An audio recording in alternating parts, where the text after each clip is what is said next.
Greetings, gods and goddesses. Greetings, kings and queens. Greetings, princes and princesses. My name is Gabor Anu, and in this particular video, we're going to be talking about the worship of nature versus the acknowledgement of nature, and why we should use nature as a tool only in the worship of the Spirit of God. You know what I'm saying? Righteousness and truth. So with that being said, we're going to jump into the two definitions: to acknowledge and to worship. What do they mean? So to acknowledge means, the definition for to acknowledge is to accept or admit the existence or truth of something.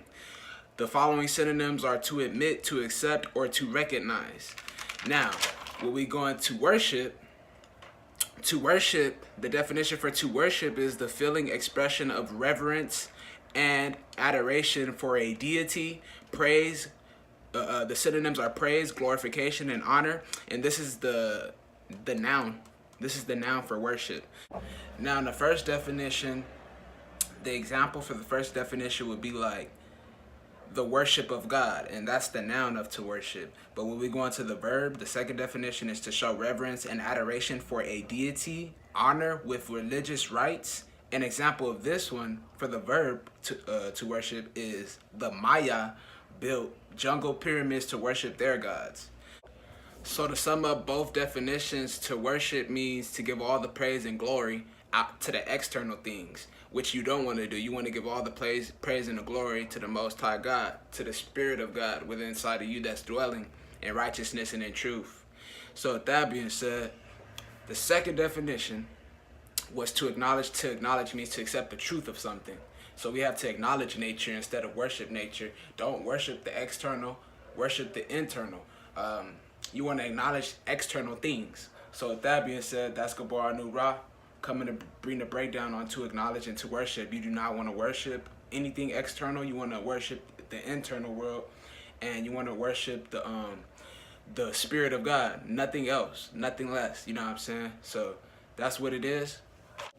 With that being clarified, now we're going to jump into the actual possessions that nature holds, and that is crystals. So for example, one of these crystals, right? You do not want to worship the crystal, but we know that the crystal does what? The crystal brings in positive life force energy. The crystal heals your body. The crystal helps the body stay stable, you know what I'm saying, balanced. It helps energy blockage from not happening and occurring, you know what I'm saying? So dealing with crystals, you do not want to worship the crystal, but you affirm and you let the crystal know, I want to use you as a tool in the name of the Spirit of the God that you are and that you have within you when you dwelling in righteousness. So with that being said, that's the crystal, and you do not want to worship the crystal. That's clarification. But we use these things as tools and metaphysical weapons. So with that being said, the sun and the moon. You do not want to worship the sun and the moon, but you want to acknowledge the sun and the moon and use it for the Spirit of God. You know what I'm saying? Whenever you know, the sun, what does the sun do? The sun provides life to this particular planet. The sun provides us micronutrients and macronutrients. What is micronutrients? Micronutrients is your vitamins and your minerals. Then you have your macronutrients, which is your carbohydrates, your carbs, your fats, your omega-3, 6, and 9, and your proteins, which is your amino acids. You know what I'm saying? So that's the sun. The sun provides all life, you know. And so when we jump into stargazing, which is dealing with the moon and the sun, moon gazing and stargazing, we know sun gazing helps us with manifestation, as well as moon gazing helps us with manifestations as well. And that just keeps our energy amplified, crystallized, energized, and purified, you know what I'm saying? So that's sun gazing and moon gazing. We'll go deeper into that later. That's a different video. But number 3, the metaphysical weapon or the tool that you're supposed to use is the Ankh. For example, bow, you know what I'm saying? So the Ankh, you're not supposed to worship the Ankh, but you're supposed to use the Ankh as a metaphysical weapon or a tool in righteousness and truth. But you want to acknowledge the Ankh, you want to accept and recognize it, you know what I'm saying? That's why it was in the pyramids, and this is why our ancestors used it, you know what I'm saying? Not in the worship, but in the acknowledgement of the Spirit and the acknowledgement of its righteous potential. So with that being said, we're going to jump into orgonite pyramids. So, you know, you don't want to worship the orgonite pyramids, but you use the orgonite pyramids to clear pollution from chemtrails, to help nature grow 100 times longer and stronger. It also helps your body grow longer and stronger. It it does 1001 different things, but it gives off what you call orgone energy, and you could look up the benefits of pyramids. So with that being said, we do not worship the orgonite pyramids or any other orgonite devices, but we use them as tools and metaphysical weapons. It's a big difference, and we acknowledge it in righteousness and truth. So with that being said, we're going to jump into fruits. The lemon. Do we worship the lemon? Nah, we don't worship this lemon. But I will acknowledge you, lemon. You know what I'm saying? You will heal my body, and I will use you as a tool that God gave me. You know what I'm saying? So that's what you do. You use the lemon as a tool to what? Provide vitamin A, vitamin C, to detox, to cleanse, to alkalize tissue and all things like that, things of this nature. And then you have the apple. You do not worship the apple, but an apple a day keeps the doctor away. An apple a day keeps your mind in place. So you want to eat apples. You know what I'm saying? Use them as a tool. All this is nature. You want to acknowledge nature, use nature as a tool. You do not want to worship anything outside of the Spirit of God. So just keep that in mind. So with that being said, next we're going to jump into herbs. One of the particular herbs that I have right now is wheatgrass. So an example of it would be, we do not worship this wheatgrass, but we do use this wheatgrass, you know what I'm saying, as a tool for our bodies, because we do know wheatgrass is like a multivitamin in itself. It has lots of chlorophyll for the purification and the rebuilding of blood and new cells. So with that being said, if you're anemic, wheatgrass is good for you. If you have nutrient deficiencies, wheatgrass is good for you. If you suffer from any chronic toxic buildup or any colitis, wheatgrass is good for you.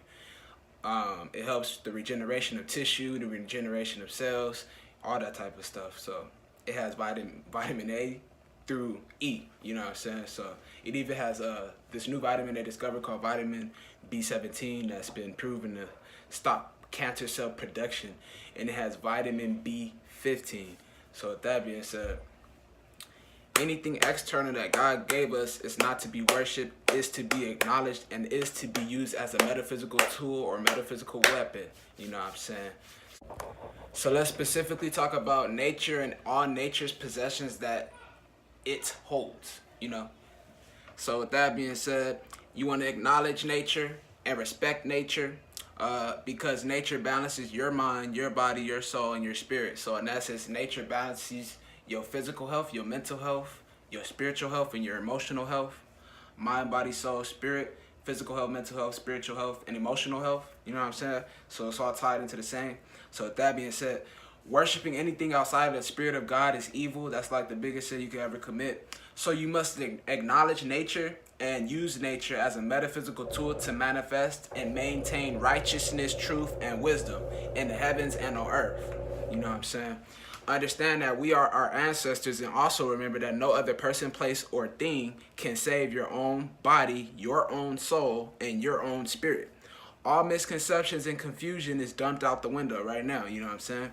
So with that being said, everything dealing with the Spirit of God is heaven, which is heavenly, you know what I'm saying? So as above, so below, as above, so below, as below, so above.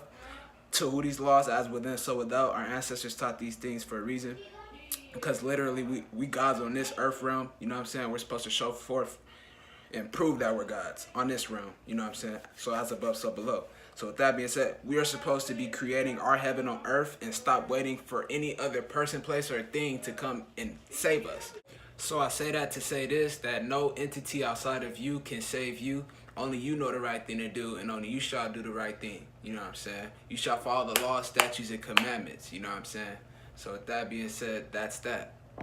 And with that being said, you should not be waiting for another entity or another being outside of you, you know what I'm saying, to fulfill your heavenly happiness and your bliss, you know what I'm saying. Really, heaven is a mind state and hell is a mind state, depending on how you live your life, you know what I'm saying. You're going to live your life wickedly or righteously, and you choose, you know what I'm saying. It's your choice. So with that being said, that's what that is. So we know worshiping anything outside of self is what we call the Luciferian spirit. That's the spirit of Lucifer, and you don't want to be the light bearer. You know what I'm saying? You don't want to get caught and stuck in 3D. So that's why Gabar Anu Ra is reporting the difference between the acknowledgement of nature versus the worship of nature. And that's the difference. It's a distinguished difference, you know what I'm saying? So with that being said, don't get caught into the Luciferian spirit. Always keep the God of spirit, you know, the spirit of God within, and always worship the laws, the righteous laws, you know what I'm saying, that was put out. So we know worshiping anything outside of the spirit of God is what we call Luciferian spirit, or the light-bearing spirit, you know what I'm saying? That's the spirit that's caught in 3D, stuck in 3D, worshiping 3D, not worshiping the spirit of God, you know what I'm saying, that created all, created everything, you know what I'm saying? And everything else is just a tool, nothing more, nothing less, you know what I'm saying? And we use it in righteousness, not wickedness. So right now, gods and goddesses, kings and queens, princes and princesses, we're going to talk about the true nature of spirituality. What is true spirituality? So true spirituality means to acknowledge the spirit of God and accept God's divinity within your heart. You know what I'm saying? Not only that, though, but live with the laws of righteousness, truth, and justice. Nothing more and nothing less than that. You know what I'm saying? Be authentic and express your energy, your spirit, to your liking, because we are here to experience and go with the natural flow of life. Always have wisdom and know your right from wrong, and have good discernment with all circumstances and situations. So know what's right to do, know what's wrong to do more right than wrong, you know what I'm saying? It's balance, and it's going to be weighed out, you know what I'm saying? It's judgment on all living and the dead, you know what I'm saying? So you got to judge yourself every day. You got to be judgmental. So with that being said, everything external outside of you, right, is dealing with the yang realm, which is the light realm, realm of illusions, the masculine energy. So that's the yang realm. That's the external realm. And everything internal in the internal realm is dealing with the yin realm, which is the feminine energy, the water element, you know what I'm saying, where all life came from, the dark energy. You know what I'm saying? This is why we say to internalize your power instead of externalize your power to external forces, or to external gods, or to external deities, right? Regardless of the deity, because I don't care if it's Jehovah, Jesus, Yahweh, Amun-Ra, Haru, Amhotep, or whoever, right? The only agreement we should be making with these external outside deities is the usage or channeling of their energy, right? So that you can make circumstances and situations and scenarios work best for you and your interest in righteousness, truth, and justice. So that's what that is. You do not want to worship anything outside of your own spirit, you know what I'm saying? The spirit of God is specific. Remember, get right with your 7 chakras within inside of your body. Align each chakra in your body. You know what I'm saying? Root, sacral, solar plexus, heart, throat, third eye, pineal gland, first eye, and your crown chakra. So with that being said, this is a Gabar News message. It is what it is. It ain't what it ain't. And it won't be what it won't be. Hey.